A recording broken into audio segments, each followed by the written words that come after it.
All right, everybody. Hello, welcome to the presentation. Thank you so much for being here. And I appreciate all of you guys spending this beautiful Friday. Happy Friday to you.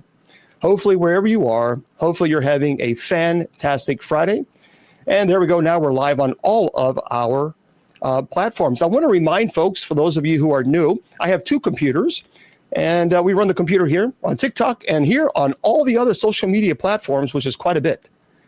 And so that's why if you ever see me look here, it's because I'm panning camera here to pan camera there. So that's what you do. And I have multiple microphones, and I think everything is good. Okay, folks, welcome. Happy Friday to you. Wherever you are in this world, I hope that you're having a great Friday. Yes, CL, I have. Yep. And we'll talk about that in a moment.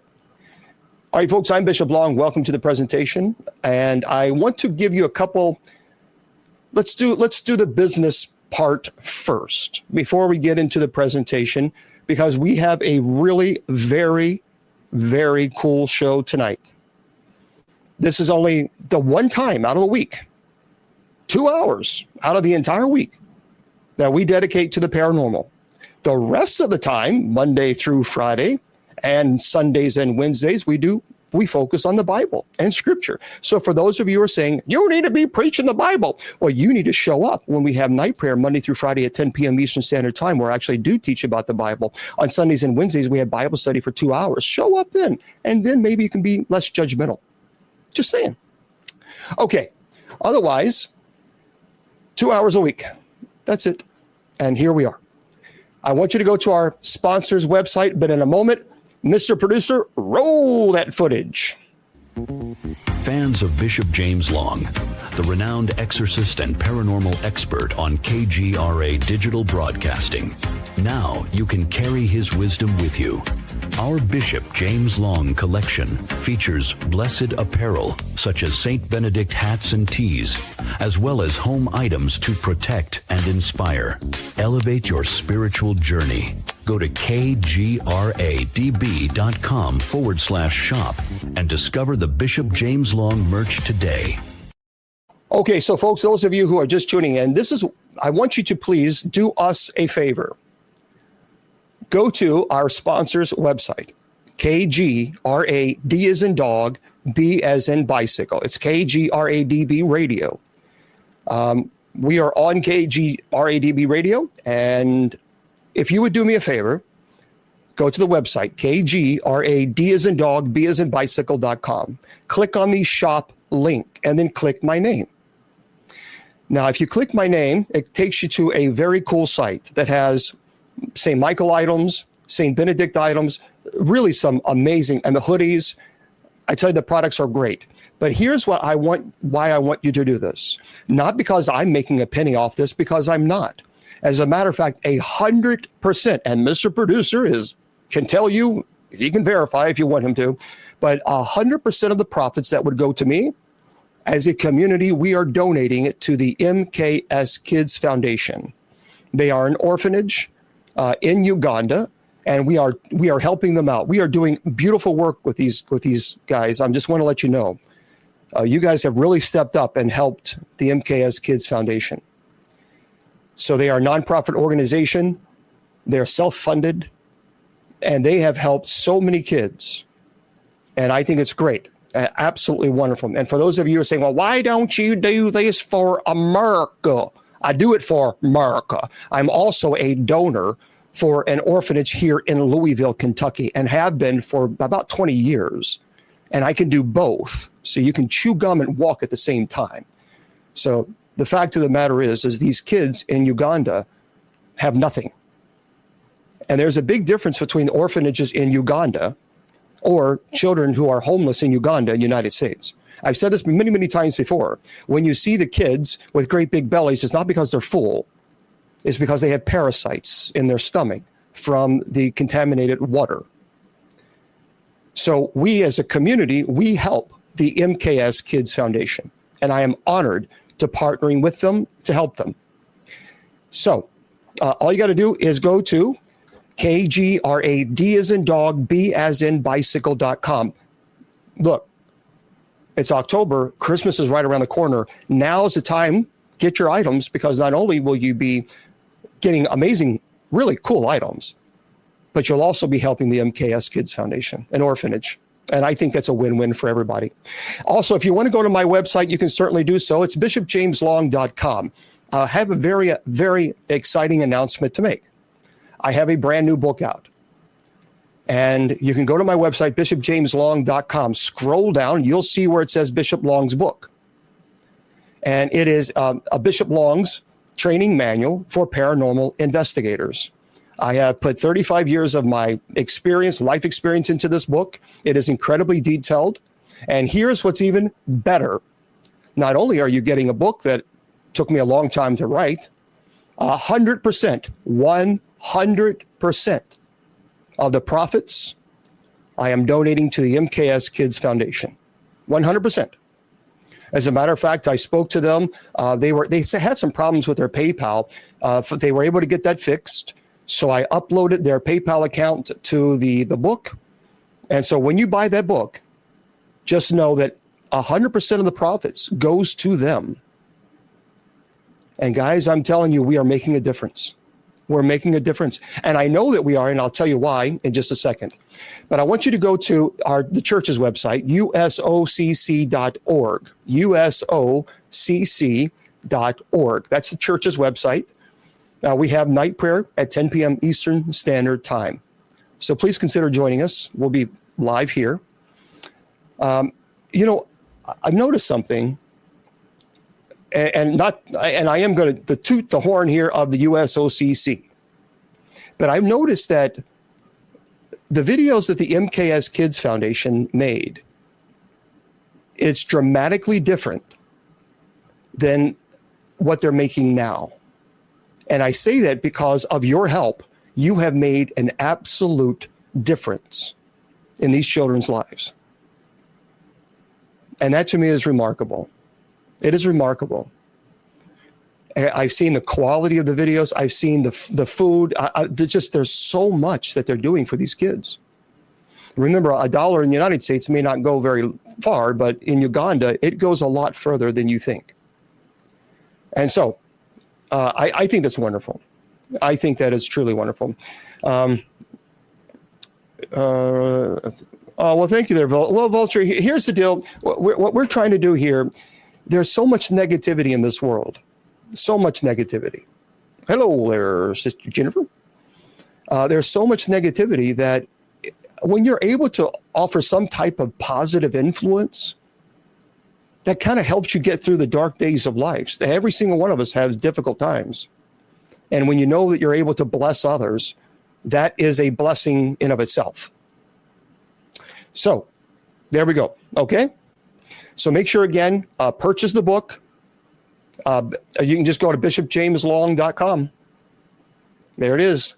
My website, bishopjameslong.com. Scroll down and you'll see right there where it says Bishop Long's new book. It's Bishop Long's Paranormal Investigating Training Manual. It is in depth. So I will tell you that it's not a 20-page read. And so, again, 100% of the profits is going to the MKS Kids Foundation, the orphanage in Uganda. All right. So there we go, guys. That is and I'll remind you when we get to the top of the hour, 8 p.m. Eastern Standard Time, I'll remind everybody again, because inevitably, people come in a little later, and that's fine. Today, we're going to talk about a topic that is quite chilling and I think, quite honestly, frightening because it's true. And I have to say unalivers because of TikTok regulations. I just have to. So when I say serial unalivers, thank you, Trish, you know what I'm trying to say. And our topic tonight is going to be, we're going to talk about Ed Gein. And Ed Gein, there is a new show out. I have seen the show. I've seen the entire thing, all the episodes, and it's on Netflix. And there are things in the Netflix series that was incorrect, that were wrong, that was just done basically for dramatic purposes. So I'm giving you guys heads up on that. So when I get to that part of the show, which will be a little bit later on, just know that some spoilers will be given. But I think it's important for you to know what was real and what was not. And I think that's important to understand. The story in of itself is alarming. And that's right. Yeah, Cheeto, remember, discretion is advised, because this is a topic that is quite alarming and, may trigger. So just need to be aware of this.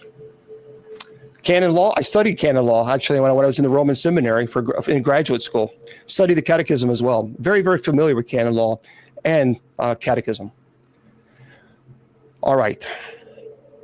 Let's do this presentation, and then we're going to get into our presentation on Ed Gein. First, when we talk about serial unalivers, I think it's important to understand what this is. When I was studying in the Roman seminary, studied for 6 years, received my minor orders, very familiar with canon law and, of course, the catechism. A serial unaliver is a person who unalives 3 or more people over a period of more than 30 days, with a cooling off period between each unaliving, whose motivation for unaliving is largely based on psychological gratification. Now, often there is a sexual element that is involved with the unalivings, and it may have been attempted or completed in similar fashion, and the victims may have had something in common. For example, occupation or race, appearance, sex, age group. What I'm going to give you a presentation like a psychological profile on people who do this. And then we're going to get into some cases where I'm going to talk to you about some of the most famous cases that you guys are aware of, and then Ed Gein. When I was studying in the seminary, I had the opportunity to sit across an individual that was a serial unaliver. And what startled me more than anything, I was speaking to my sister about this earlier, is that the crime that he committed was so horrific that when he was describing it, it was as if he was describing how he made a peanut butter and jelly sandwich that day. There was no emotion. And I can't, because on TikTok, I'm not able to get into detail, and I don't think it's necessary. But think of the worst case you can possibly think of, and that I'm sure he did that in some way. So let's just leave it at that. But there was no, the only time that there was any type of emotion is when he got a little excited about how he took something from the scene. And in his mind, you could see when he was talking about that, he was kind of getting almost giddy. He was reliving that experience by talking about what he took. Also, I'm going to show you, I do have an actual pair of Jeffrey Dahmer's old glasses. They are actually Jeffrey Dahmer's. And also, I'm going to show again some paintings of John Wayne Gacy that I've collected through the years that people have purchased, and then activity started in their home. So again, I'm going to remind everybody on TikTok, I have chat on for everyone. But if it gets rude, I'm going to put sub chat on like that, and I won't give it a second thought. So just be kind. All right, let's talk about the characteristics of a serial unaliver. First, and this is from the FBI, they tend to be single white males, intelligent. And they have employment difficulties.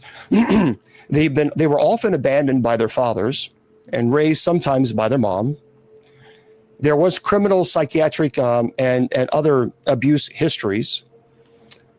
They had a high rate of unaliving attempts. There seemed to be extreme interest in voyeurism, fetishes. What's interesting also is they have a history of bedwetting. Some are fascinated with fires, and many have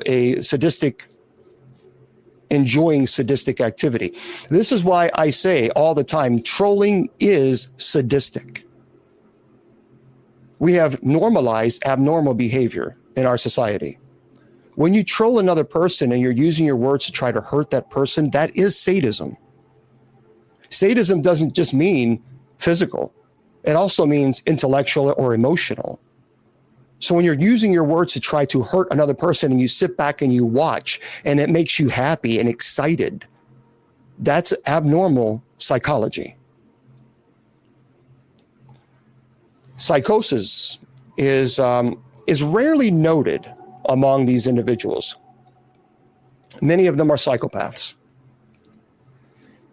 They suffer a lot from a specific cluster of dysfunctional personality characteristics. Most is antisocial personality, or even dissocial personality disorder. When I was at Loyola University and studying, I did a research on these individuals. And I was so, from an exorcist perspective, I've always been fascinated by the mind and how much of people who think it is a demon versus psychosis. Now, the types of serial unalivers, the organized, there are two types. There's organized and disorganized. The organized are usually people who have above average intelligence. They're very methodological. They lure victims, maintain control over the crime scene. They love following their crimes in the media. They're socially adequate. Then you have the disorganized serial unalivers. Low intelligence, they're impulsive. They unalive when the opportunity arises. And they rarely remove or dispose of the remains, usually just leaving the remains where they found it.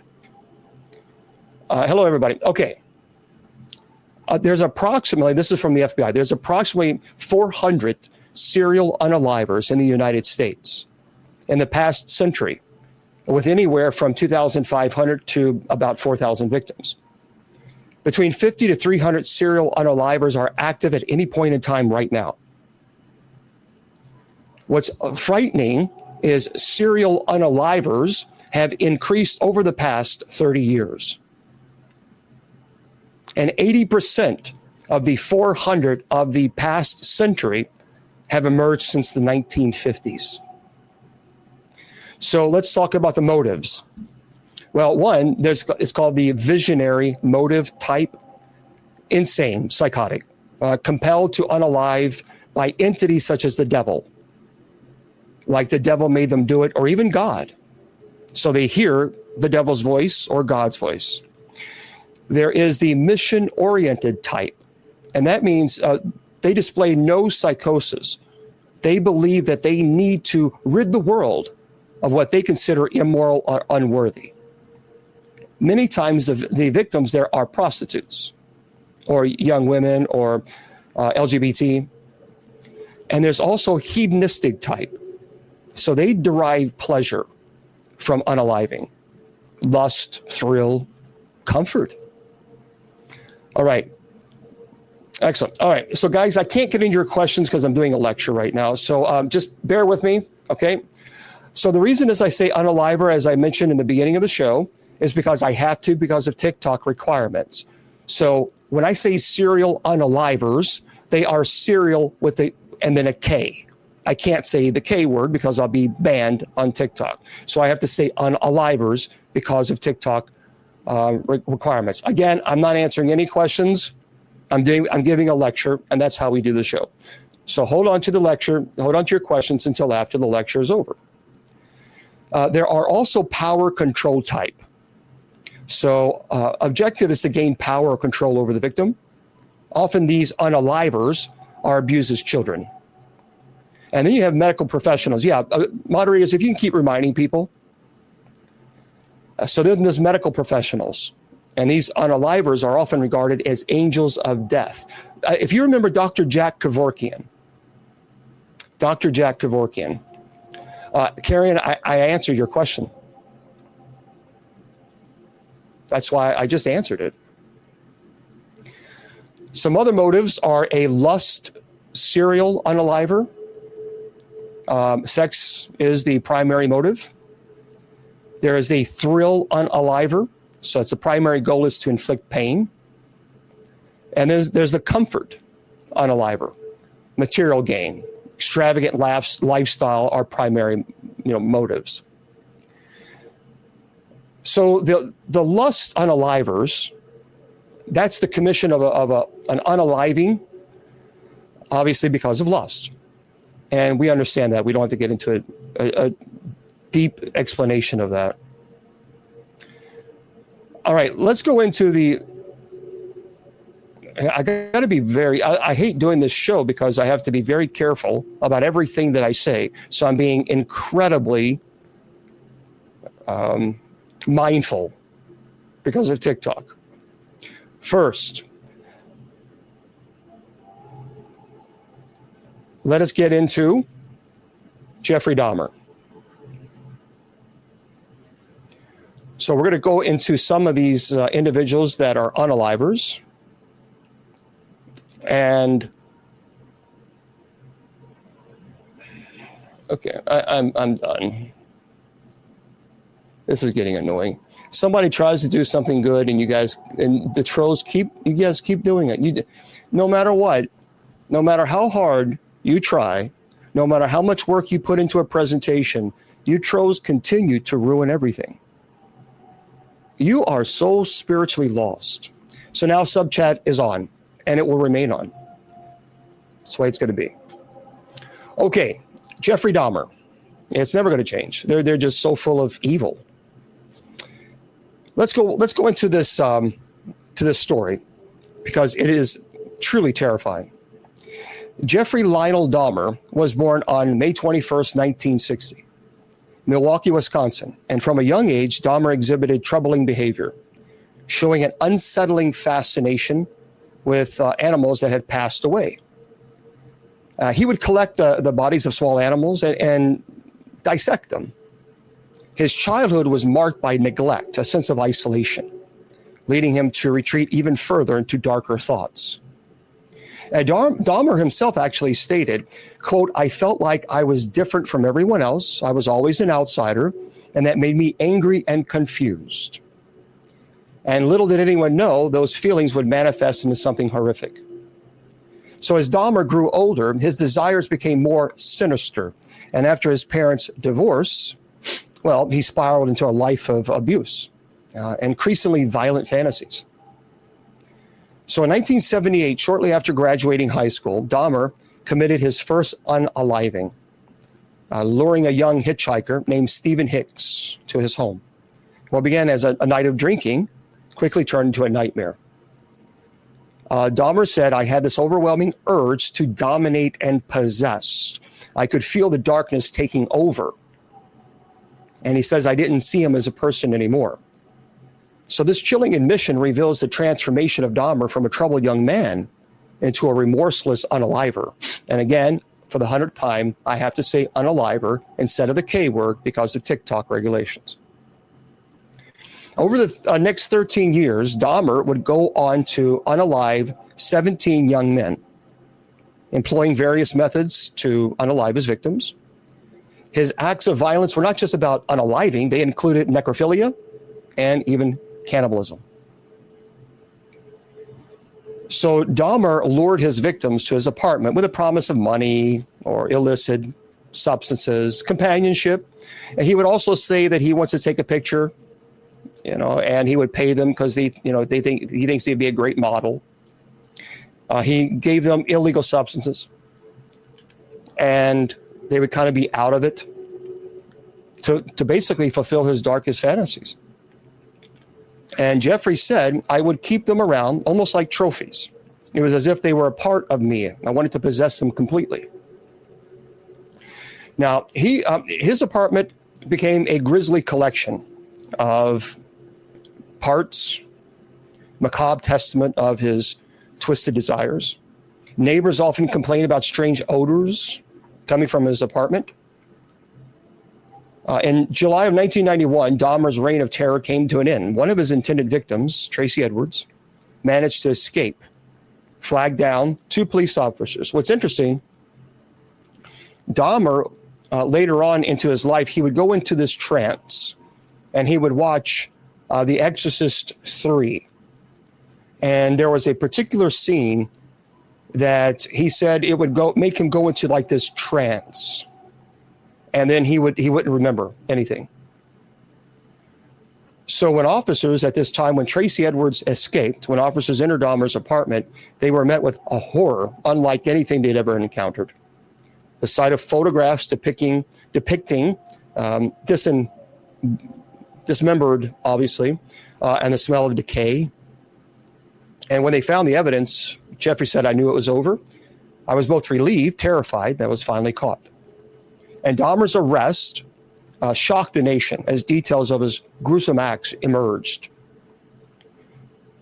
Now, Dahmer's trial opened in 1992, and he faced multiple charges of unaliving. His defense team argued that he was insane, but the prosecution painted a picture of a calculating unaliver. As the trial unfolded, Dahmer expressed remorse for his actions, but many found it hard to believe. He says, "I'm not a monster," he said, "I'm just a man who lost control."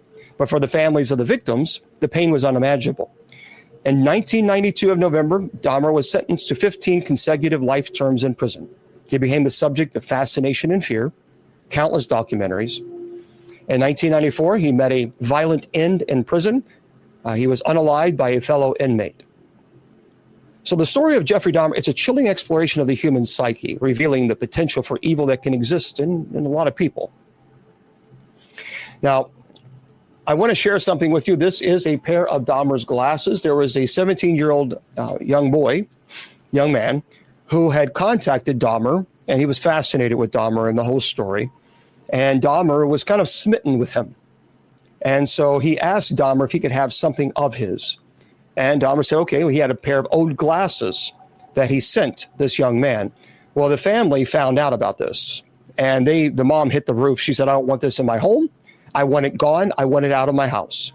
And these are an actual pair of Dahmer's. These are the pair of Dahmer's glasses. And with a note that he wrote him, "Enjoy my glasses, respectfully yours, Jeff."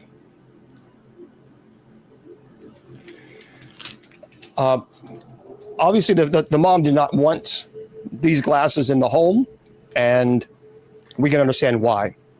So for those of you just joining on Bishop Long, and we're talking about serial unalivers. Again, for the gazillionth time, I have to say unaliver because of TikTok. I can't say the K word. So when I say unalive, someone unalived someone, that means someone, you get it. So we're talking about serial unalivers, and in a moment, we're going to be talking about Ed Gein and the Netflix show that many people are talking about. When I was at Loyola, I tried to do a psychological profile on one of the presentations that I did in the psychology class, actually, we were taking. And I studied a lot about Ed Gein. There were many things on the Netflix show, thank you, that were incorrect. And I want to share what those are, but that'll be after this presentation. So let's talk about John Gacy. John Gacy is known as the unaliving clown. Gacy's horrific crimes and his ability to blend into society made his story even more chilling. So John Gacy was born in 1942 in Chicago, Illinois. And from a young age, Gacy's life was marked by turmoil. When I was at Loyola University, when I had my car, I actually drove past in that neighborhood. And you felt that eeriness. That his house, by the way, was tore down and a new house was built on top of the property. Gacy actually experienced a very abusive relationship with his father. And as a child, Gacy was different, charming, but troubled. He learned to mask his pain behind a smile, a trait that would become disturbingly ironic. And Gacy once reflected on his childhood saying, quote, "I was just a boy who wanted to be loved. And instead, I was taught to hide my true self." Little did anyone know that it was the beginning of a duality that would haunt many. So in the 60s, Gacy began to build a facade of normalcy. He became a successful contractor, a beloved member of the community, even dressed as a clown for kids' parties. But beneath the cheerful exterior lay a very dark, twisted soul. So Gacy's charm allowed him to lure young boys to his home. He would ultimately commit horrible acts. He says, I was like a puppet master, pulling the strings. They trusted me because I was just a guy next door, but they had no idea what I'd planned. His chilling admission reveals the calculated nature of his crimes. So between 1972 and 78, Gacy lured at least 33 young men to his home, where he subjected them to unimaginable horrors. I personally believe there was a lot more. I don't think 33 comes close. I think he had been doing this all his life. Many went missing, their families left in anguish and confusion. So Gacy would often use a trick he called the handcuff trick to entice his victims into submission. What he would do is he claimed he was just playing a game. And once they were in his grasp, he said, once they were in my grasp, fear took over. I was no longer in control. I was a monster. And the brutality of his actions was unfathomable. I mean, he choked, he did terrible things. And he buried them in his crawl space in his home. And he actually said, once they were gone, they were gone. I didn't think about it. I just went to bed the next day. Didn't even think about it. In December 1978, Gacy's facade began to crumble. The police arrested him following the disappearance of a 15-year-old Robert Peist, who was last seen leaving work to meet Gacy for a potential job. The police actually, so during the investigation, authorities uncovered a horrifying truth. Detectives discovered human remains buried in Gacy's crawl space. Grisly testament of his heinous acts. And what Gacy said when they found the bodies, he said, I felt the whole world was watching me. I was no longer the friendly clown. I was the monster under the bed. So Gacy's trial became a media sensation, drawing attention to the horrors he had inflicted upon young men. And during the trial, Gacy pleaded not guilty by reason of insanity, claiming that he had multiple personalities. But the evidence against him was overwhelming. So as the prosecution presented their case, Gacy's chilling demeanor, calculated response, left many horrified. Gacy said, I didn't want to hurt anyone. They forced my hand. I was just a man who lost control. So in March 1980, Gacy was convicted of 33 unalivings and sentenced to death. His case sparked debates of mental health, criminal, psychology, justice system. So I'm going to share with you a couple of paintings that Gacy did. These are actual, real paintings. So what happened, people know that I've been in the paranormal field for a long time, and families contacted me, and they purchased these paintings, and they start having activity in their home. And they didn't know what to do with the paintings. They were going to burn them, throw them away, destroy them. I said, nope, send them to me. I will bless them. I will bless your home, which I did. And I don't know why people want to buy this stuff. So don't buy these things. Gacy painted quite a bit, actually, when he was in prison. And he did that because that was how he raised money for his defense. Oddly enough, here is a painting of Jesus. And it will always remain in a plastic covering to protect the painting itself.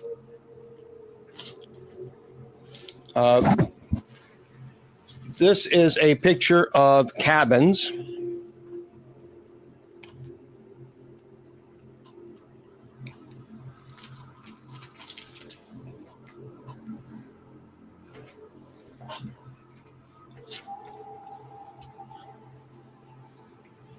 This is an actual painting, signature. What he would always do in every single one of his paintings, he would poke his finger and put a little bit of blood right here as a blood sacrifice.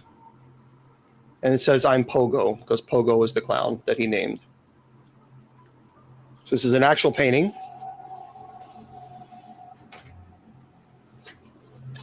And this is the other painting that he purchased. I'll show you guys.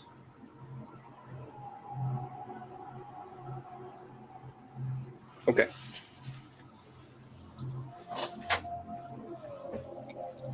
I went to a paranormal conference not too long ago, and someone walked past that and they just felt really dizzy. It's a heavy, you can feel the heaviness there. Now, the next person I want to speak about is Eileen Wuornos. As soon as they bought these items, the family never had problems in their home ever before. But for some reason, I guess they saw the movie or the Gacy, and they were just so fascinated by it, and they were able to find paintings that people sold, and that was verified, that was validated as true paintings, and they brought them home, and then they started having activity. And so they said the only thing that we can conclude is that obviously it was because of the paintings. And so I have a storage facility full of items that are incredibly dangerous. And I say dangerous because they are. And the reason is I teach about this. People have got to stop collecting these things. They have to stop. There are people collecting these items. I am telling you, I have never seen so many people buy things online. Now, there's a lot of people who are selling stuff online saying that there's a demon possessed, and people say, okay, I'd like to have that. And I don't know why. Curiosity, I don't know. But the problem is they don't know what that person did to that item. Did that person place a curse on this item? We don't know. All right, the next case, Eileen Wuornos, and we're going to talk about a couple more, and then we'll talk about Ed Gein in a moment. So Eileen Wuornos, if you've not seen the movie with Charlize Theron, it's called Monster. It's pretty remarkable. Pretty remarkable. Eileen Wuornos was born in 1956 in Michigan. She was abandoned by her parents. She faced a tumultuous childhood. It was terrible. So her early years were marked by instability, leading her to live on the streets as a young teenager. And in her own words, she reflected on her childhood in a chilling manner. She says, I never had a chance. Nobody cared. I was just a wild animal in a world that wanted to eat me alive. Eileen's raw honesty reveals the pain that she carried, and the darkness began to seep into her very soul. So even as a young teenager, she would sleep out in the woods, and young boys would go and pay her money to do things. Obviously, you fill in the blanks. So even at a young childhood, that's how she learned how to get money. So as Eileen moved through her late teens and early 20s, she resorted to adult work to survive in very dangerous situations. And in her own words, she described the harrowing encounter she faced. She said, they're all wolves, meaning the men that paid her, waiting to pounce. She said, I had to fight back. I had to survive. Now, her testimony reveals the fear and desperation that drove her to commit her first unaliving. In 1989, she unalived and her first victim, Richard Mallory. I absolutely am convinced that Richard Mallory, based on the case that I read, I think that he did something. And I believe that self-defense should have been used in that case. And I'll tell you why. It made me so angry that the prosecuting attorney, that the courts would not allow Richard Mallory's prior convictions to be revealed to the jury, because they said it could cause issues or sway the jury. Well, here's the problem.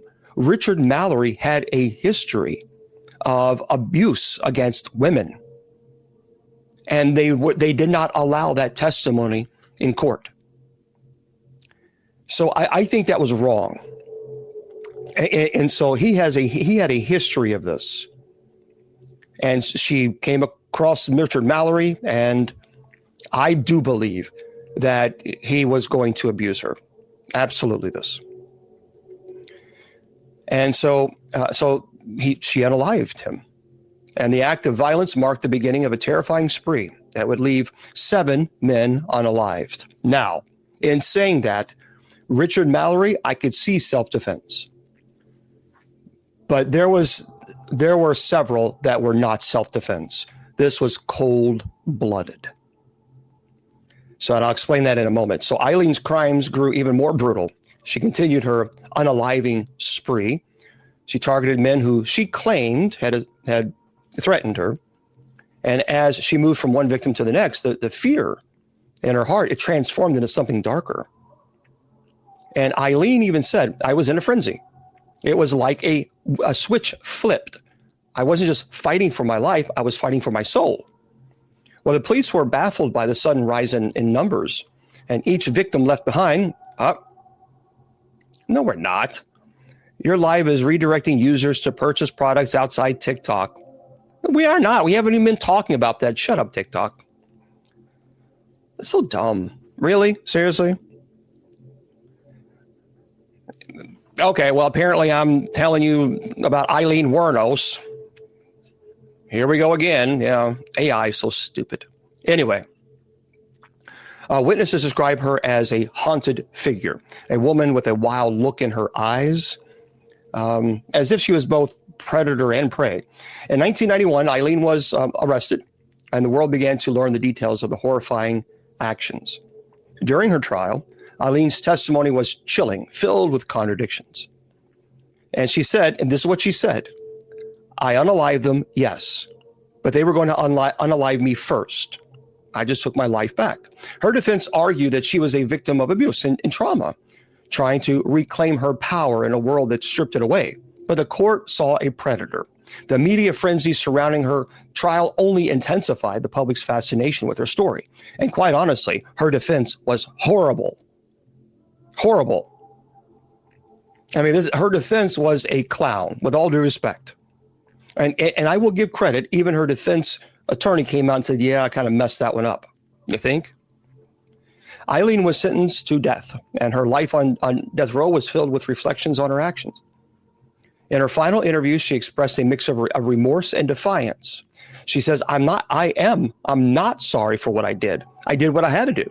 They pushed me to the edge. And her words echo the pain of a woman who felt trapped in a cycle of violence and abuse, and ultimately she was unalived in 2002. Now, here's what I can't, what bothered me so much about the Eileen Wuornos situation is the Richard Mallory, I get. I can, in self-defense. But there was a kind of like a retired clergy member that picked her up. She was a hitchhiker, and she was like, oh yeah, I needed help. And she was, talking to him, and this guy was not picking her up at all for anything else other than to get her a lift. That was it. That was it. And she unalived him because she wanted his car. And to me, there is no defense to that. There's no defense. And I think that's what happened with Eileen, is that once she did that once, that kind of encouraged her to do it again and again and again. Now, she claims that her partner at that time that was living with her, she knew. She knew what was going on with Eileen. She claims she didn't. But, I mean, she showed up with cars. Okay, the next, what we're going to talk about, yes, she got a deal. The next person is Ted Bundy. Ted Bundy. Boy, I tell you what, this is you go deep into this case. So he was born in 1946 in Vermont. Growing up, he was described as shy and introverted, often struggling with feelings of inadequacy. Now, Bundy's early life was marked by instability, and he was raised by his grandparents, believing that his mom was his sister. Thank you. And this dissonance, it created a fractured identity that haunted him. So in his teenage years, Bundy developed an interest in true crime, which would later manifest in his own gruesome acts. He was very intelligent, charismatic, traits that would help him manipulate those around him. And this is what he said. He said, I had this insatiable craving for violence and control. It was like a dark shadow lurking inside me. Little did anyone know this shadow would soon emerge. And in the early 1970s, Bundy began his unaliving spree, targeting young women, often college students. His modus operandi was chillingly clever. So he would fake an injury and ask for help, which would lure his victims into his trap. Bundy's charm made him seem trustworthy, and he used that to his advantage. He would often approach women in public places, sometimes wearing a cast or crutches to appear vulnerable. There was a survivor that said, "I thought he was just a nice guy who needed help. I had no idea he was a monster." So the survivor's chilling experience showcases Bundy's ability to manipulate and deceive, making his eventual crimes even more horrifying.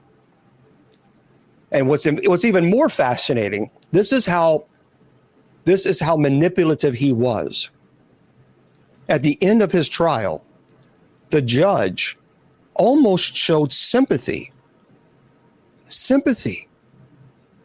for charging him with this crime, saying, "Yeah, you just took the wrong path, but you just took the wrong path. It would have been an honor, to work law with you." I mean, this guy was like, "What? Did you not hear the trial?"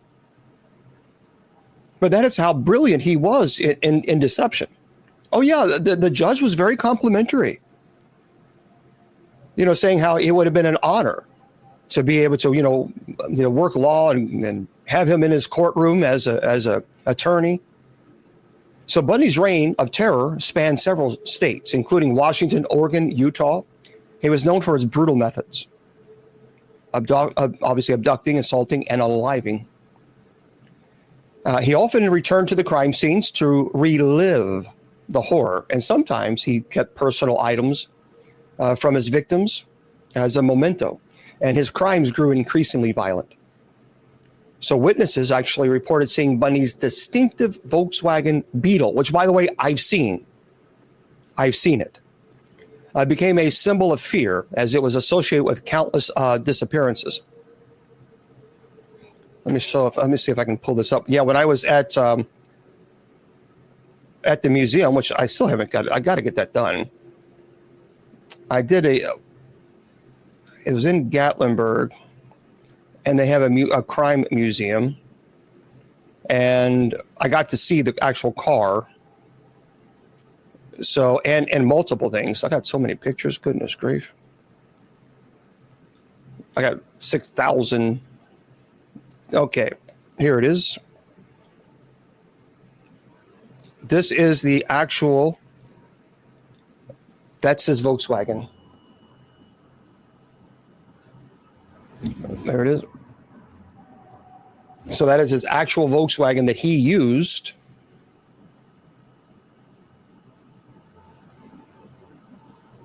Oh yeah, it just doesn't, when you're around it,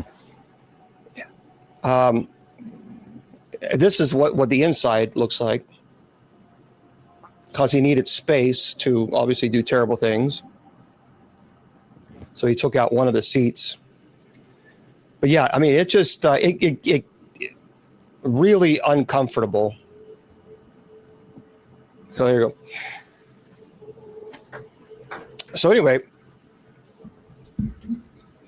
he said, "I felt like I was living in a different world, one where I could control everything, life and death."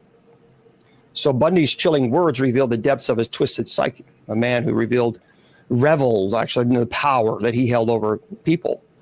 And despite the growing number of missing person reports, Bundy eluded authorities for years. In 1975, his luck began to run out.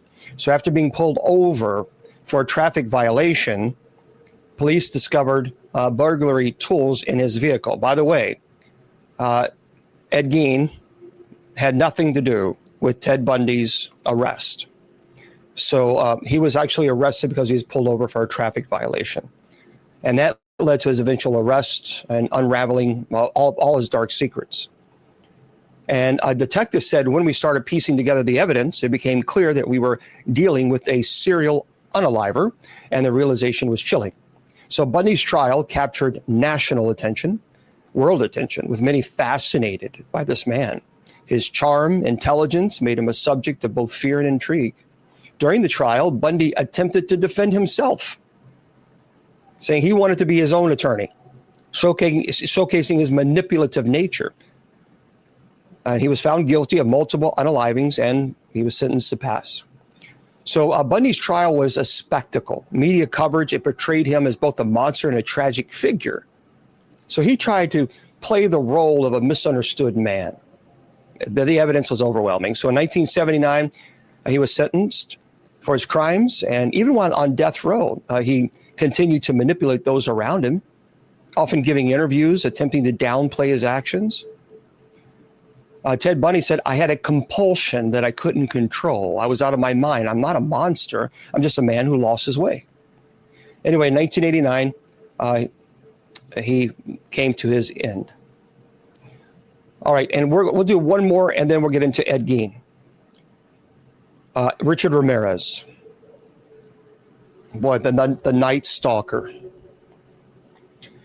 So for those of you who don't know, from 1984 to 1985, Richard Ramirez terrorized the residents of L.A., committed a series of brutal home invasions, assaults, and unaliving. His reign of terror left a community in fear, forever changed the lives of those he encountered. So he was born in 1960, El Paso, Texas. He was raised in a troubled household, exposed to violence and abuse from a very young age.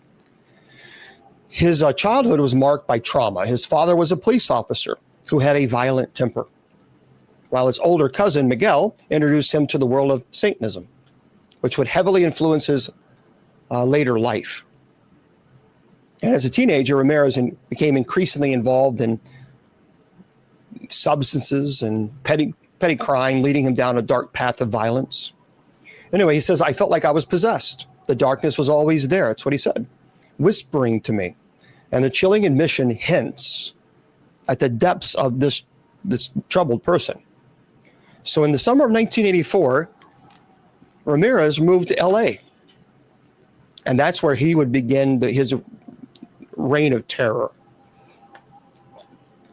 His crimes were vicious and varied, targeting both men and women in their homes. So what he would do is he would break into homes at night, often using a rock to shatter windows, and he would then assault the victims, leaving behind a trail of plenty of evidence. His methods were brutal. He not only unalived, but also he assaulted and tortured his victims. He said, there was a survivor said, "I woke up to a figure looming over me. I was paralyzed with fear." And he said, "Don't scream and you won't get hurt." But he was lying. And so the survivor's account encapsulates the terror that swept through L.A. Many feared the Night Stalker. So as the body count rose, so did the media coverage. And the Night Stalker became a household name. The public grew increasingly paranoid. Doors were locked, windows barred.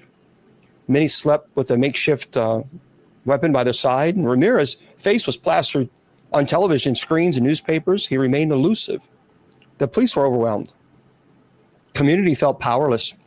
He wasn't just a criminal, he was a symbol of fear.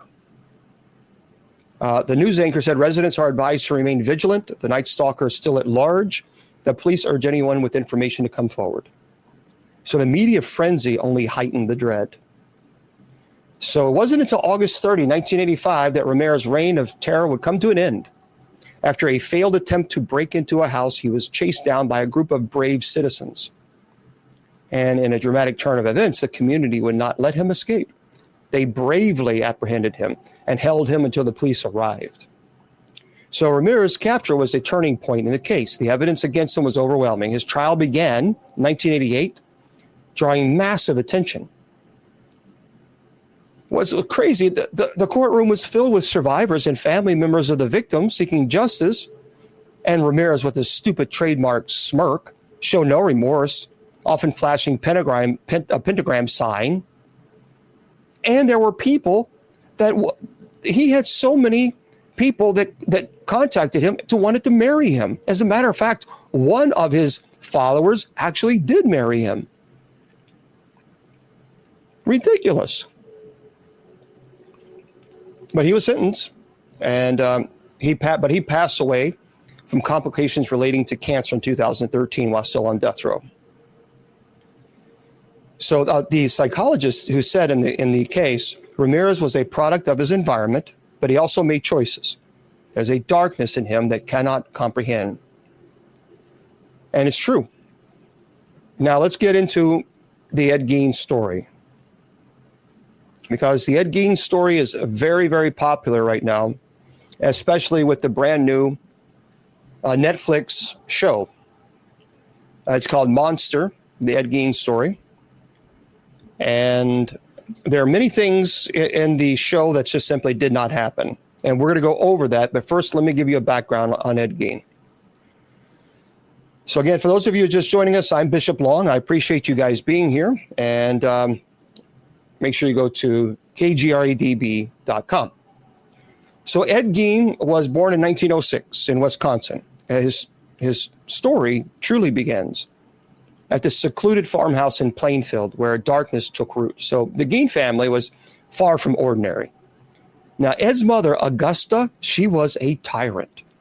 She was a woman that with a suffocating grip on her kids. She instilled in Ed a warp sense of morality, blending strict religious fervor with weird, this woman was nuts, with all due respect. I'm sorry, it just was. And from an early age, Ed was isolated, hidden away from the world. His father was an alcoholic, frequently absent, leaving Ed and his older brother Henry at the mercy of their mom's oppressive rules.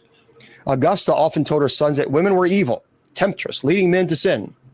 And Ed took these lessons to heart, internalizing a fear and hatred for the very gender that he would later obsess over.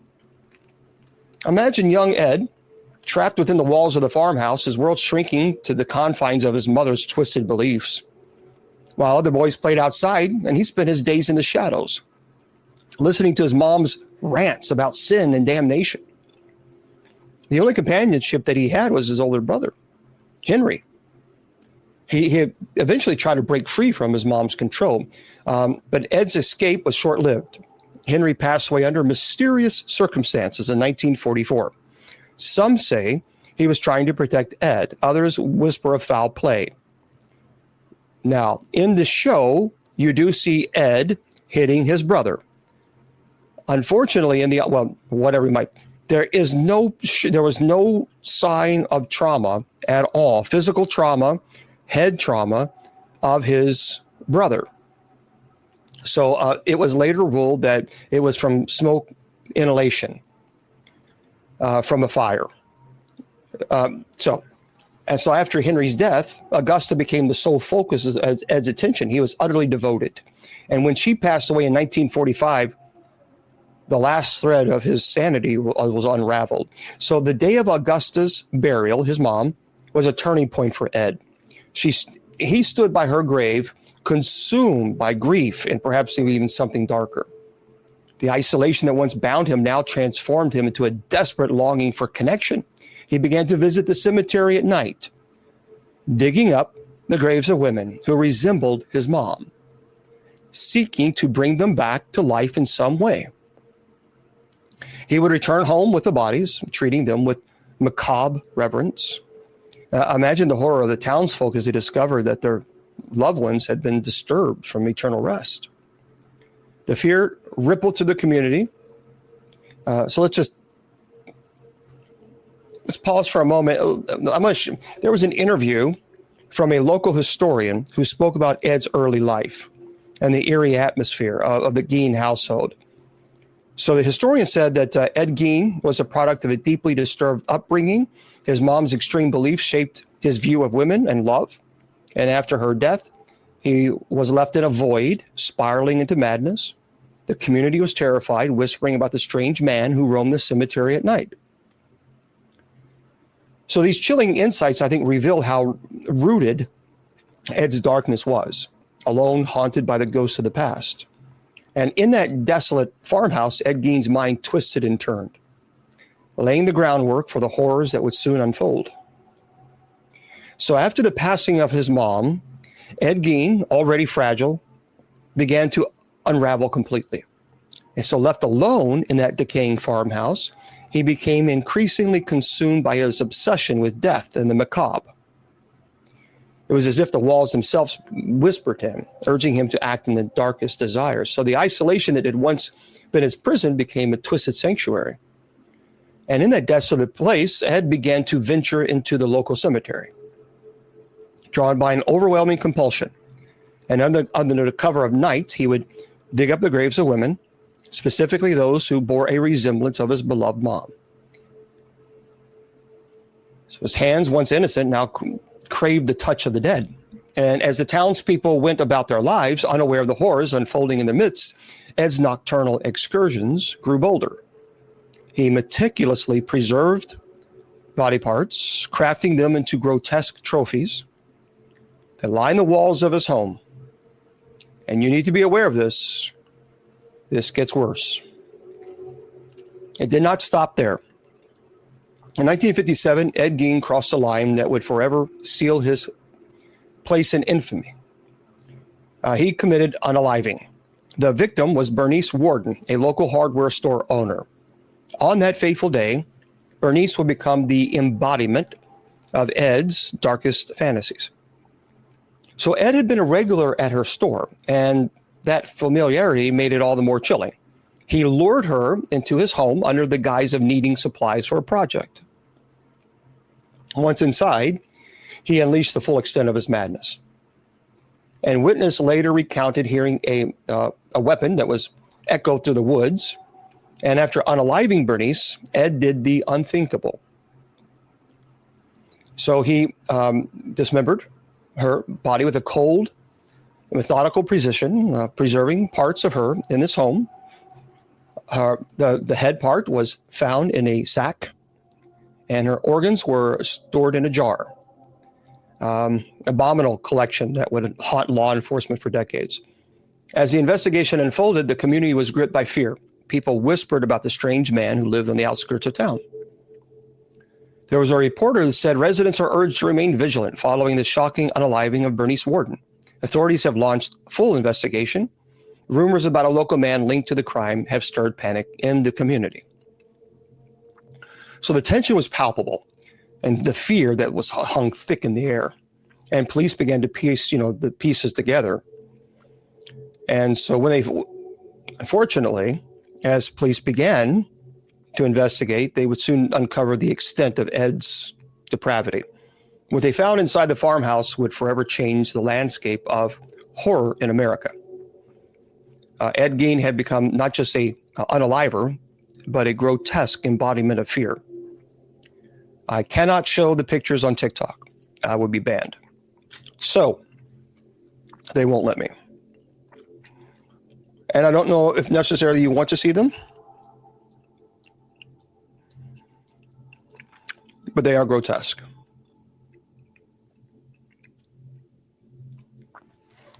In a minute, I will show everyone on this camera. I'm sorry, I cannot show you guys. Okay.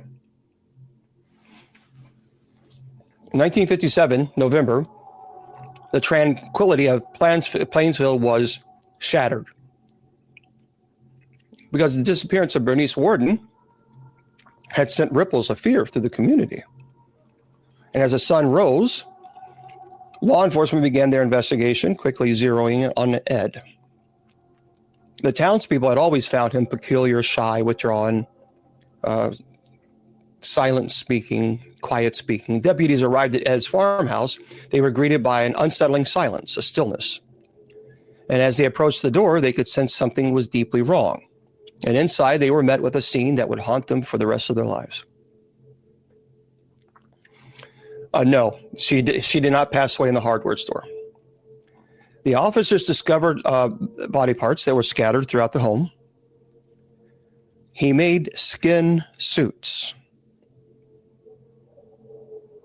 So I'm going to say that, skin suits.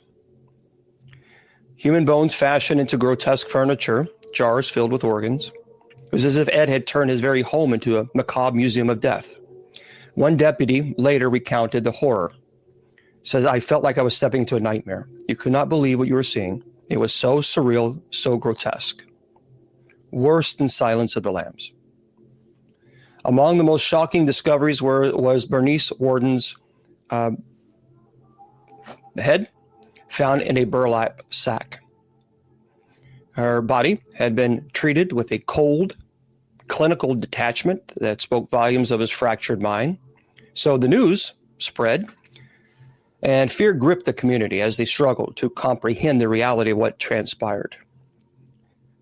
One reporter said authorities have arrested Ed Gein, a local man linked to the gruesome unaliving of Bernice Worden. Investigators are uncovering shocking evidence inside his home, leaving the community in fear and disbelief. The media frenzy surrounding Ed Gein's arrest quickly turned into a national sensation, a monster lurking in the shadow. The grotesque details of his crimes were splattered across newspapers, drawing both horror and fascination. What he would do is he liked the feeling of wearing women's clothes. He felt as if he was born in the wrong body.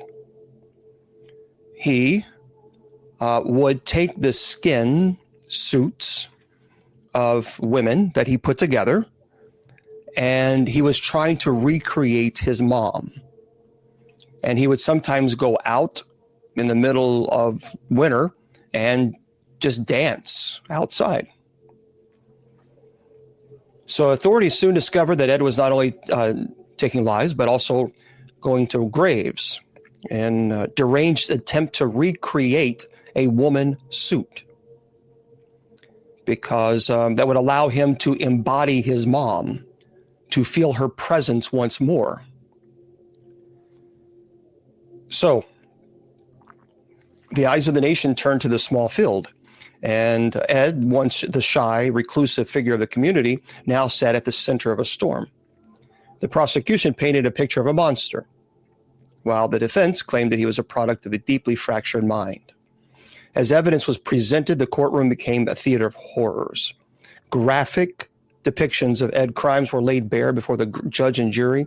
The details were so grotesque that some spectators fainted, and witnesses spoke of the grisly discoveries that's found in Ed's home, items made from human remains, the horrifying woman's suit that he wore, the chilling realization that Ed had not just taken lives, but also sought to wear them, to embody the very essence of a woman that he had lost. So the prosecutor said that Ed's actions were premeditated, and an observer said the trial was surreal. Listening to the details of Ed's actions felt like stepping into a horror movie. It was hard to believe a man could do such things. So I will show, this is an actual lamp that he made out of skin.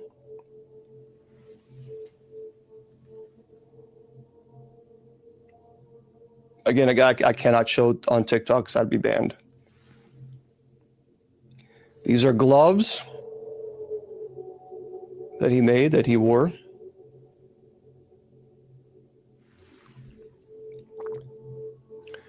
He had also a skull. In the movie, in the Netflix movie, there is a skull that the top part was removed, and he used it as a bowl. And this is the actual bowl that he made from the skull. Yeah, there is a face on it. This is also another picture of a lamp. You guys can go on. This is a belt that he made.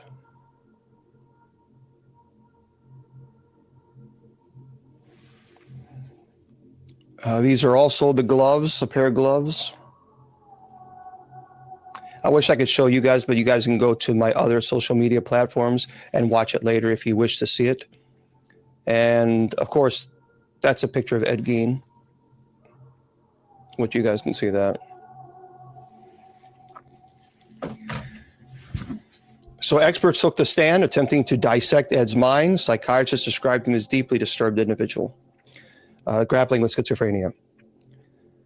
Anyway, as they continued, the trial concluded. Ed Gein faded into headlines, so the scars certainly were there. As the dust settled from Ed Gein's trial, a chilling legacy began to take shape. Now, Ed Gein's gruesome, by the way, he was obviously found insane. So there was intense deliberation. The jury returned their verdict. Ed Gein was found not guilty by reasons of insanity. There in the court, some erupted in chaos, shouting in anger, others weeping.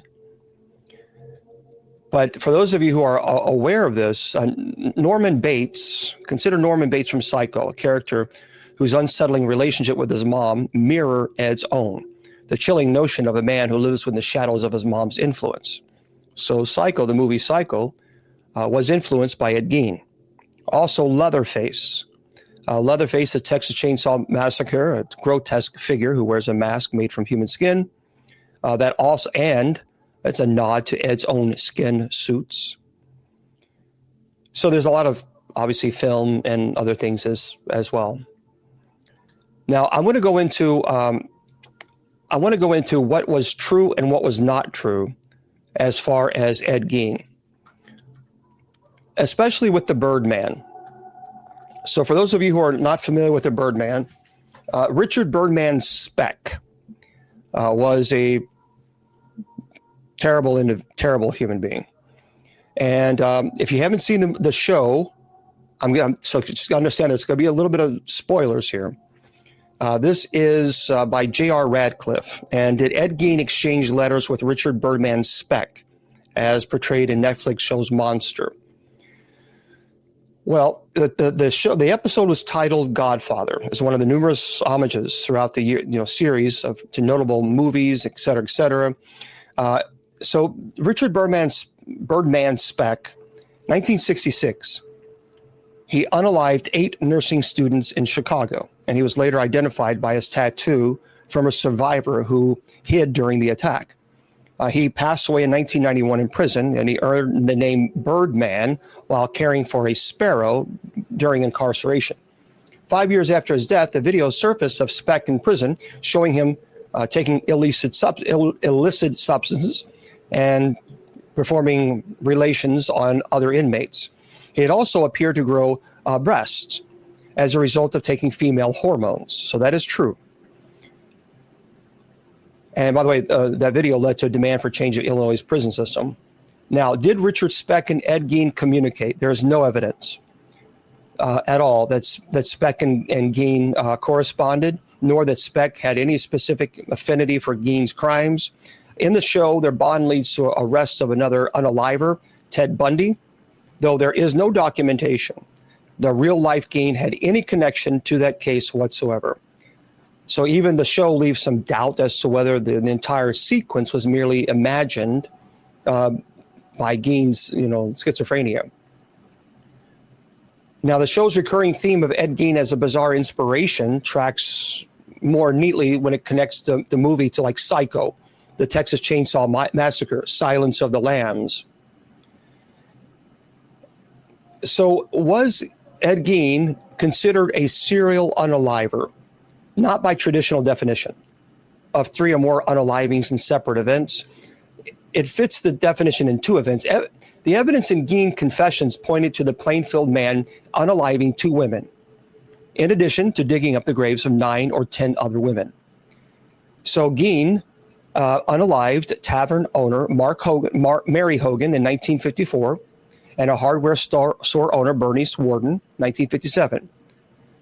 He said that was it. He did not unalive anyone else that he remembers. He took accountability for 2. So the question becomes then, what Netflix monster? So the Ed Gein story, what did it get right and what did it get wrong? This is Catherine Caruso. So again, if you've not seen it, the Netflix hit series Monster tells the Ed Gein story, tells the story of one of America's most notorious unalivers. Ed Gein, also known as the Butcher of Plainfield, was a gruesome unaliver and grave robber who terrorized women in and around Plainfield, Wisconsin. Again, I have to say unaliver because of TikTok rules and regulations. Monster portrays Gein, played by Charlie Hunnam, as an unassuming man who transforms into the Butcher of Plainfield as a result of his isolated upbringing, undiagnosed psychosis. So, did Ed Gein dig up his mom's body? Well, Ed Gein was a prolific grave robber. Gein frequently dug up bodies from the cemetery, but he never recovered the body of his beloved mother, Augusta. The show implies he did. He did not. Her death is what triggered him to start robbing graves in the first place. See, after Gein was unsuccessful in an attempt to exhume, because he tried, but he couldn't do it. So he turned his obsession elsewhere. Did he really make a skin suit? Well, Gein uses the remains he steals to make an assortment of grotesque items, including a woman's suit made of human skin. This is true. Police discovered these objects in the House of Horrors while investigating the disappearance of one of his victims. Gein later confessed to wearing the so-called skin suit to feel closer to his late mother. Did Ed Gein use a chainsaw as an unaliving tool? So elsewhere in the series, Gein is depicted brutally unaliving two hunters, Victor Travis and Raymond Burgess, with a chainsaw after they interrupted him while he's in the middle of torturing one of his victims. The real Gein did not use a chainsaw as his weapon of choice, preferring to use another weapon, whatever. Instead, there's no evidence of him trying to still unsolved disappearance of Travis.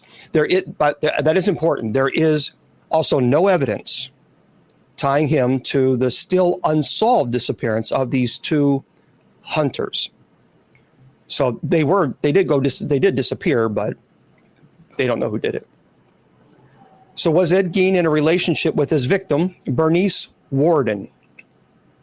So Monster takes a big swing in suggesting that Gein was in a romantic and a sexual relationship with his second confirmed victim, hardware store, Bernice Worden. Now remember, Bernice Worden, he did say that he unalived her. And so their relationship ultimately comes to an end when he unalives her in the store. But in actuality, Gein admitted he never had any relations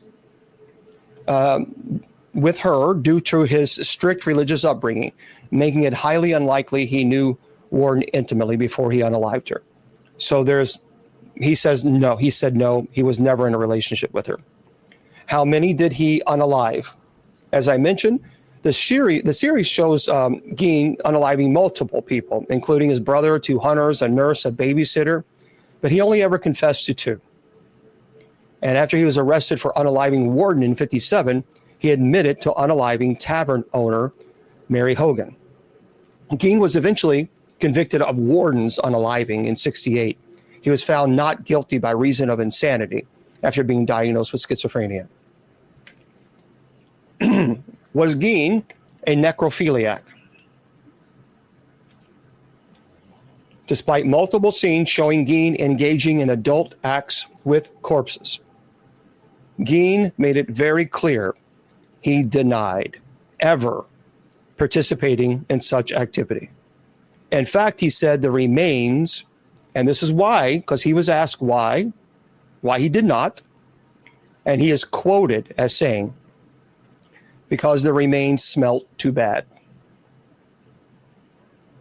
And did Gein help catch Ted Bundy?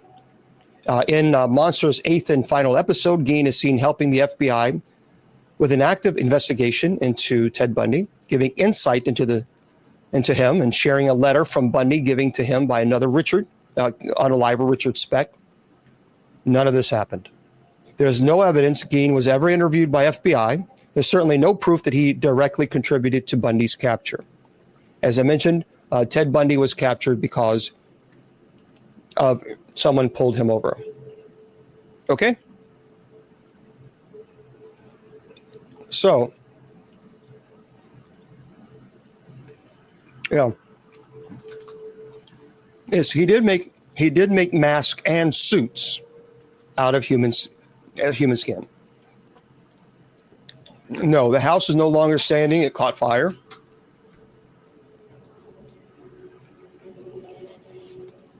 Yeah, Gein is remembered less for the unalivings that he committed than for what he did to the corpses that were in his possession.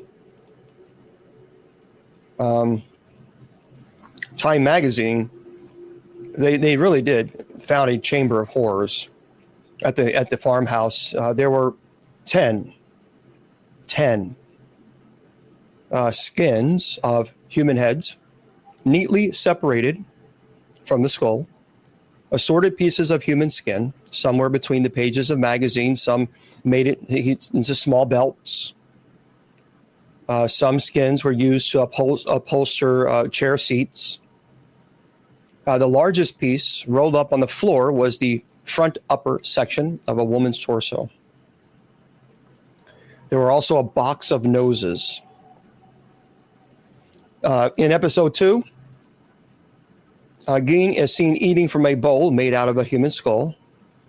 This particular artifact was also reported to be in Gein's house, along with a face mask made from Hogan's belt or skin, a belt made of...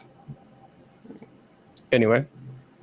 So there were components, parts of a woman's suit, including leggings, a corset made of skin designed to help him literally inhabit his mom's body. Again, I talked about...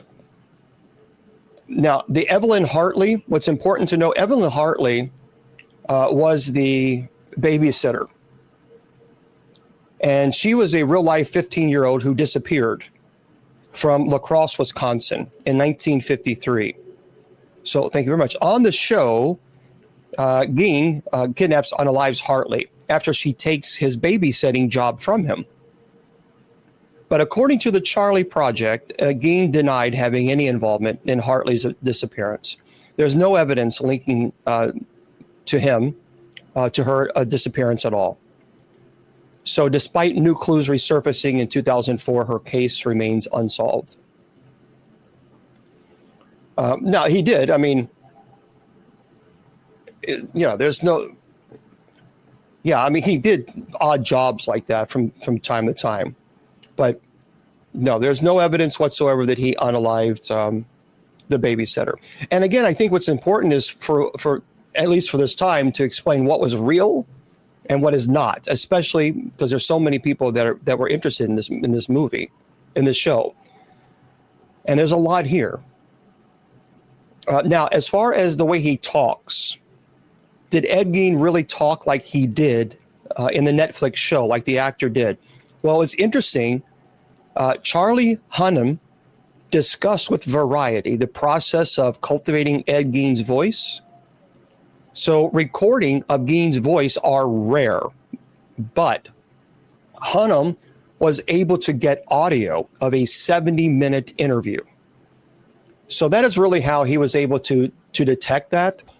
And he sat and he listened and listened and listened.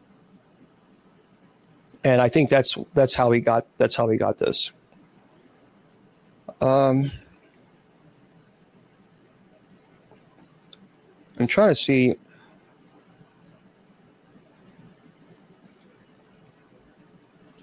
One second here. I'll see if I can find it, because I actually heard a real sounding of his voice. And you work all night at that? No. I should think, yeah, that's right. That's right. What you do with the sexual part? One was pain addicted.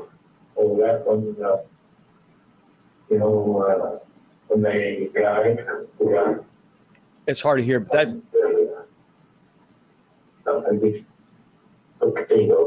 Is there any way, So that he was very quiet spoken, and that's his voice.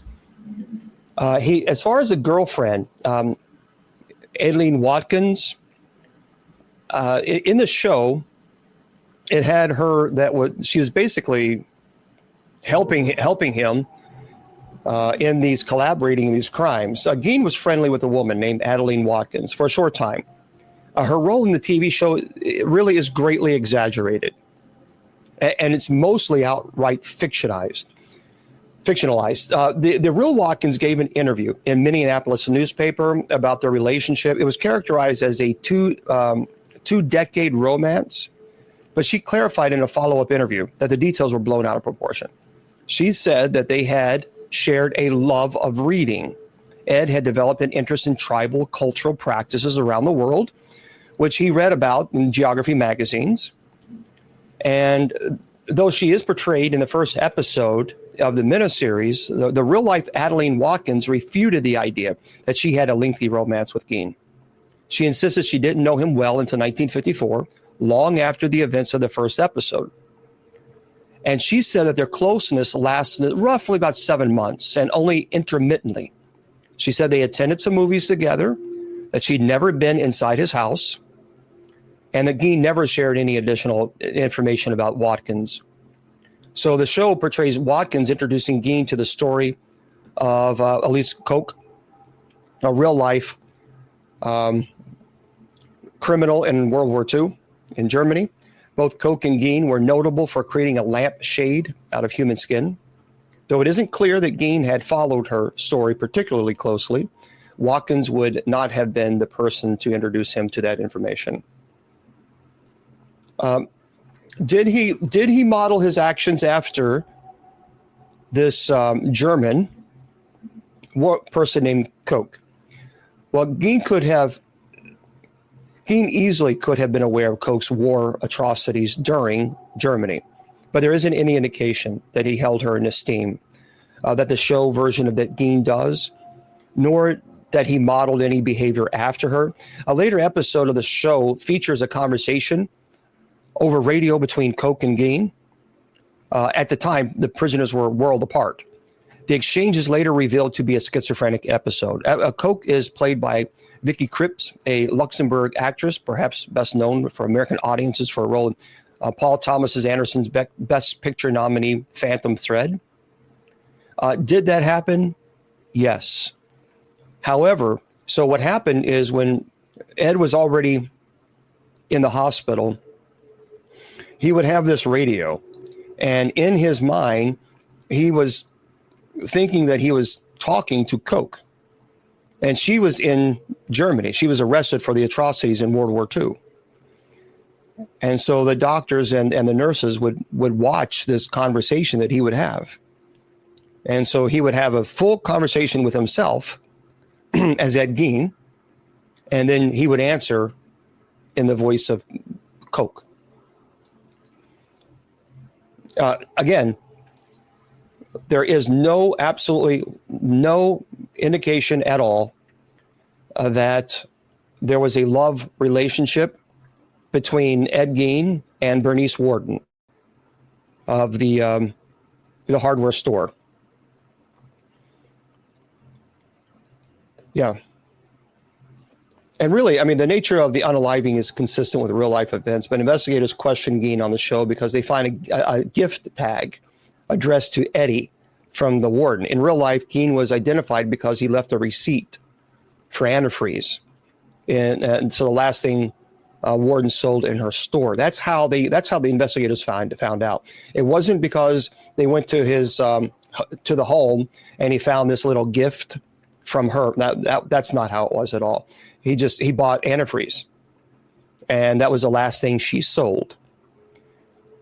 So during his stay at the Central State Hospital, Gein told doctors that he had never ever had any adult relations consistent with the strict religious code imparted by his late mom. The discovery of this woman's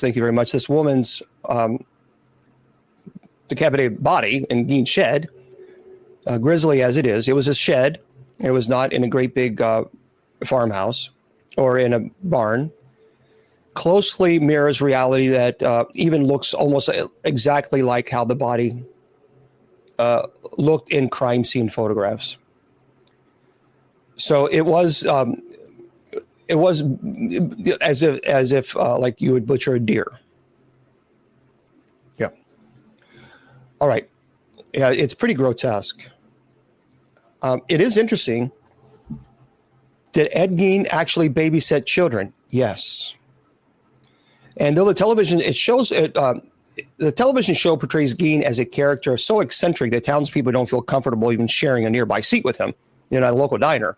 Gein was enigmatic. He was trustworthy to the locals in his younger years. Thank you. He did odd jobs around the town. And according to Ed Gein, of course, he would also even occasionally watch local children for a short time when the parents had to run for a local errand. Yeah. And by the way, there is no indication, there's nothing at all that proves that Gein drove children to his home, subsequently scaring them with the remains that he kept there. That was portrayed in the show. That did not happen. That did not happen. But yes, there were quite a few body parts that he unearthed from cemeteries. That is true. And he told investigators that his deep conflicted connection to his mom made him want to become a woman, or more like one. And after repeatedly visiting his mom's grave in the cemetery, he decided he was going to become one because his mom just made it clear to him all his life, that adult relations was evil, it was bad, it was terrible. Now, again, people are asking about, did he retrieve his mom's body? No, thank you very much. No, because episode 2 implies that one of the bodies that Gein brought back to the house was of his own mom, Augusta. And, but remember, the Gein character later even admits that it was not his mom's body. So he did visit her grave regularly, but she was not one of the bodies that was unearthed. And Adeline is brought home to meet his mom. But the real life walk-ins clarified in an interview. So the young lady that he was seeing in the show, he brings her to meet his mom.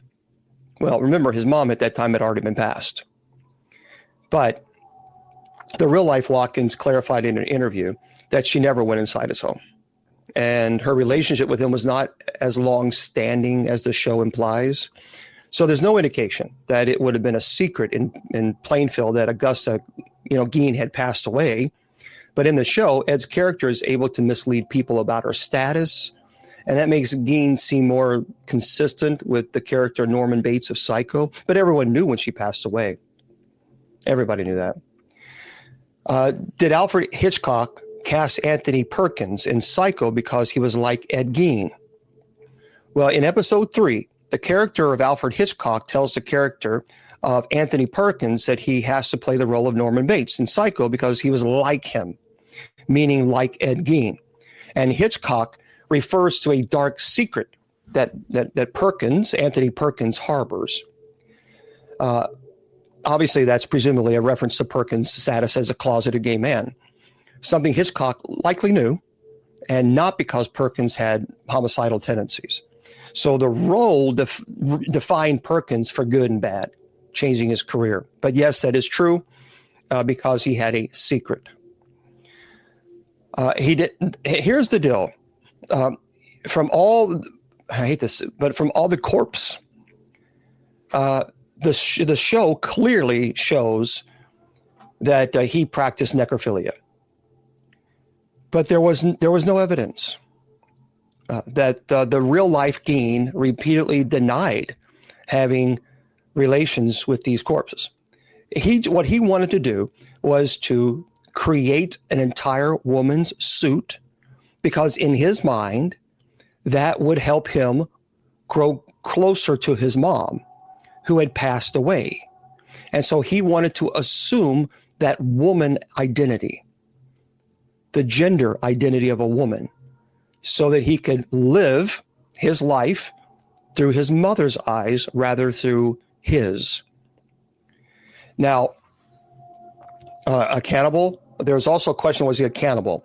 Gein denied that he ever ate human flesh. There's no evidence that he had. The show, by the way, implies that he had at least flirted with the idea and that he distributed venison to area residents, leaving some to question if he was actually giving them human flesh to eat. But there's no indication that that happened at all. And was there an auction? So after of Ed Gein's belongings, after he was arrested, was there an auction? So in the show, there's a big auction. Yes, there was. Several items from Gein's home were sold after his crimes were unearthed, and his farmhouse was actually set ablaze. It was caught fire and ruined. But his 1949 Ford was purchased for $760, taken around the area as an exhibition item, including a charge for admission. It was subsequently banned from fairs because of its grisly origin. But yes, that actually, there was quite a few people that went into the Gein house. That's kind of like how it was. The show made it look, it was bigger than what it was, but there were quite a few people that did go into the house to purchase these items from Ed Gein. Yeah, it's kind of crazy. It's but that actually did happen. Yeah, it's like, wow, that's nuts when you think about it. But it happened. One thing that I want to talk about before, and if you guys have questions, jump in there. I want to share with you from the FBI's site about these serial unalivers. There are 7 psychological phases that we see from a person who does these terrible things. Okay, and I want to share this with you guys. First, there's called what's the aura phase. The aura phase, A-U-R-A, the aura phase, the person begins to put a distance between himself or herself and social reactions. So to a certain extent, they begin to drift away from reality. Sometimes the situation can go insidiously unnoticed by family and friends, and continues for like an unpredictable short or long time. There's fantastic thoughts begin to gain weight. And in most cases, the thoughts manifest themselves as violent adult behavior thoughts or other violent thoughts. Then you have what's called the trolling phase. TikTok. The trolling phase. And this phase usually involves the process of forming an idea about the space of the potential victims. Usually, serial unalivers go through the process of searching for victims where they know or feel comfortable. However, there's also a tendency to determine where they will commit the crime, maybe deal, with the leftovers, if you will. And then there's the third phase is called the flirting phase. So the unaliver is focused on gaining the trust of the victim. Typically, that phase is used by more daring, planned, and socially developed unalivers. They try to socialize with the victim sometimes. And once trust is gained, then the unaliver takes the victim to a quiet, previously planned place. And then there's the fourth phase is what is called the capturing phase. And as the name suggests, it's the phase in which the unaliver fully reveals their intentions. And then, of course, the fifth phase is the unaliving phase. So at this point, the serial unaliver actually performs a ritual in their own way. Sometimes it can be accompanied by prolonged torture, necrophilia, sometimes leading to sudden passing. John Wayne Gacy enjoyed torturing, and that is something that he preferred. He preferred the process of that, whereas Dahmer, he described death as a means to an end. Those were his words, that it's not something that he preferred, but he wanted what came afterwards. And really his desire of doing what he did exacerbated the issue when he was in class and they did a dissection. And he said that the insides of this animal, the different colors, caused him to be incredibly excited. And then you have the sixth phase, which is called the totem phase. So in other words, the unaliver experiences a huge decline. They kind of wake up from their fantasy. In fact, these ups and downs are said to be the key driving force. Even with Dahmer, he said even in prison he had it. Sometimes at this point of time, the reception of souvenirs from the victim is very common. So it is incredibly common for them to take these things and to use as memories, clothing, piece of a body, photos, videos, jewelry. Gacy did this. Dahmer certainly did this. They all did it. All the unalivers did this, we see. And then you have the seventh stage, which is called the depression phase. And in that final phase, the unaliver tends to decide is their next unaliving. Yeah, like a trophy. But it was more than a trophy. Jeffrey Dahmer said it was a way to relive the memory and to feel it you still have control and manipulation and power over that person. That's one of the reasons why Dahmer said he consumed, because he wanted that person to be inside. He wanted to be one with that person. So the depression phase is so intense that sometimes the unaliver can't even feel the strength to commit unaliving of themselves. And then after a while, they return to the fantasy world. And that's where you have the cool-off phase. And that's when these fantasies start building up again. And that's when, unfortunately, they do terrible things once again. But we see with these traits, many of them, as far as, and again, by the FBI, they lack empathy. They lack any remorse.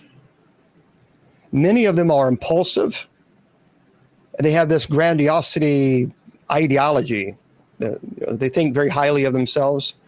They're incredibly narcissistic. They have superficial charm, very manipulative. They have a lust for power. But what's interesting, as far as the empathy, Dahmer had talked about that, and so did Gacy. Gacy said that when it was done, it was done. He just didn't think about it.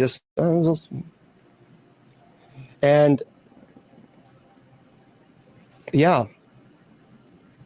And the lack of remorse is quite alarming. So there are exceptions, however. So Dahmer stated, quote, "I should be dead for what I've done."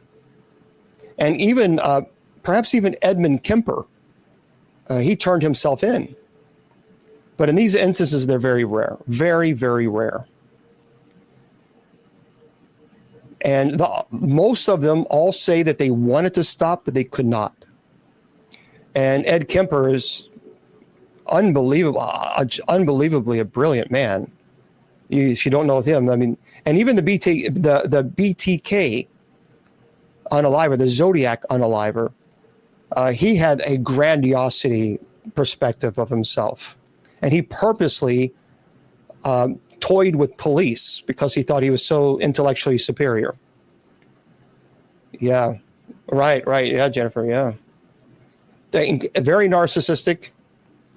Ted Bundy, without question, the superficial charm. Manipulative, unbelievably manipulative. A lot of people don't know this person, but there's an individual, his name was Dean Corll, and he unalived 28 young boys in the early 1970s after alluring them to his home, where terrible. And, but we absolutely see John Wayne Gacy doing the same thing. But if you don't know, for those of you, the Candyman, this is one, Dean Corll is one of the individuals that created this Candyman persona. So he would always lure them with candy. And if you don't know anything about this, what was interesting is he was drafted in the United States Army in 1964. And he was later assigned in Georgia, Fort Benning. He trained as a radio repairman before his permanent assignment in Fort Hood, Texas. And according to official military records, Coral's period of service in the Army was unblemished. And he hated military service, so he applied for a hardship discharge on the grounds that he was needed for his family business, and the Army granted his request. So after 10 months of service, but there was no issues, and there's a Coral Candy Company. So following his discharge from the Army, he returned to Houston Heights and resumed the position that he had as a vice president of the candy company. But if you don't know much about this person, this is terrifying in of itself. It's Dean Corll, Corll. But these people are they have a lust for power, sensation seeking. There are some for animal behavior that they shouldn't have done. What was interesting, because many of the belief that these traits display a lack of self-control and a lack of empathy, two things which contribute to the makeup of a homicidal adult. Even Jeffrey Dahmer, Edmund Kemper, John Wayne Gacy, Ted Bundy, they all have animal, violence. That was a staple of their childhood. Arson had bedwetting. That was a little hard to clarify. But it goes on and on. I mean, it's unbelievable, these people still that they exist. And what's even more frightening is that there are serial unalivers that are alive right now. I would tell you, when I was a chaplain for the police department in a major metro police department, there were a couple of cases, and it's kind of frightening stuff. But hang tight. For those of you who are listening to this on podcasts, we're going to say goodnight to you guys. Yeah, we're going to close up shop here in just a second. It is disturbing, but again, it's important to have these conversations because the conversations will let people know that this stuff exists, and it is scary. Now, at this point in time, I am planning at this moment, I am planning to be in Scarefest next week, and we're trying to figure out some things, and I don't know. We'll have to figure out what's going to happen. I don't know. But I'm going to publish this. So now the podcast is being published. And there we go. It's in Lexington, Kentucky. I'm giving a presentation at Scarefest in Lexington. And I enjoy doing it, but obviously there is no pay for that. And the hotels are ungodly expensive in that area. I mean, just ungodly. So I'm having difficulties with, trying to wrap my mind around, giving a presentation for free on Saturday, which I'm one of the featured speakers, and then trying to, figure out why in the world. I mean, it's very expensive to stay there. So if I check in Thursday, Friday, and Saturday, check out on Sunday, that's going to be that's close to $1,000. So I don't know if it makes a lot of sense to pay $1,000 to give a free presentation. So, but anyway, we'll see. All right. Okay. My side. Okay, you're okay. That's for who you send you also address and contact. Send me a message. Okay. All right, everybody. So we're going to wrap things up here. For those of you who are watching on all the other social media platforms, remember I tell you your value does not decrease based on someone's inability or refusal to see your worth. I want to remind you that tonight at 10 p.m. Eastern Standard Time, we're going to have night prayer. So, look, this is a Paranormal Friday shows. And paranormal, some of the shows are very, very scary. And tonight is quite frightening. And what's even frightening about it is that this is real. And that makes it even more frightening. So TikTok, stay with me. We're going to wrap this up on all the other social media platforms. Please join us. Hopefully you'll be with us tonight at 10 p.m. Eastern Standard Time for night prayer. Until then, God bless, and we'll see you guys next week.